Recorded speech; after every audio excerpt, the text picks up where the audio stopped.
Hi friends, welcome to rainbow stories.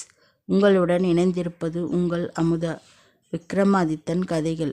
Vikramadithan மறுபடியும் வேதாளத்தை கட்டி தூக்கி வரும்போது வேதாளம் 24வது கடைசி கதையான முறை தெரியாத கதையை சொல்ல ஆரம்பித்தது.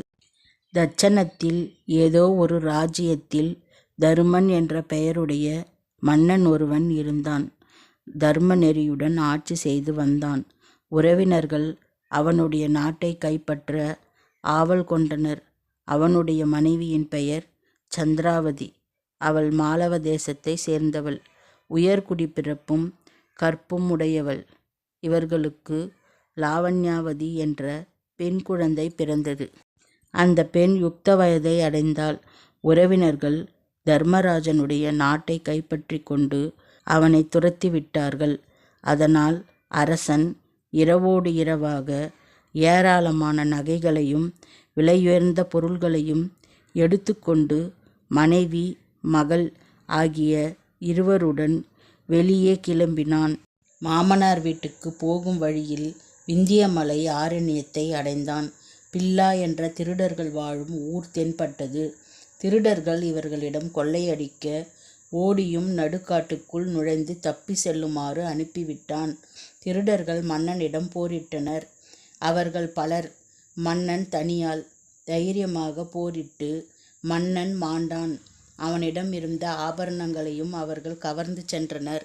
காட்டு புதரில் மறைந்திருந்த சந்திராவதி நடந்த அனைத்தையும் பார்த்து பதைபதைத்தாள், அழுதாள், அரற்றினாள். தன் பருவ மகளை அழைத்து கொண்டு அங்கிருந்து அகன்றாள். தாமரை குளத்தில் இருந்த அசோக மர நிழலில் இருவரும் அமர்ந்து ஓய்வு கொண்டார்கள். இதற்கிடையில் பக்கத்து நாட்டு அரசனான சண்டசிம்மனும் அவனது மகன் சிம்ம பராக்கிரமனும் வேட்டையாட வந்தார்கள். அங்கே மண்ணில் பெண்கள் இருவரின் காலடி சுவடுகள் பதிந்திருப்பதை கண்டனர். அவைகளை தொடர்ந்து சென்றனர்.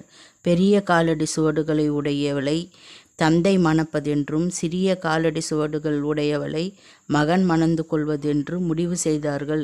இருவருமாக காலடி சுவடுகளை பின்பற்றி பெண்மணிகள் இருவரையும் தேடி அந்த காட்டில் சென்றார்கள். கடைசியில் அவர்களை குளக்கரையில் கண்டார்கள்.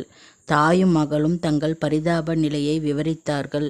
அரசன் அவர்களுக்கு ஆறுதல் சொல்லி அரண்மனைக்கு சந்திராவதியை ராஜகுமாரனான சிம்ம பராக்கிரமன் மனம் புரிந்து கொண்டாள். பெரிய பாதத்தையுடைய ராஜகுமாரி லாவண்யாவதியை அரசனான கண்டசிம்மன் மணந்து கொண்டான். முதலில் காட்டில் காலடி சுவடுகளை கண்டபோது அவர்கள் தீர்மானித்தபடியே நடக்க வேண்டியதாயிற்று.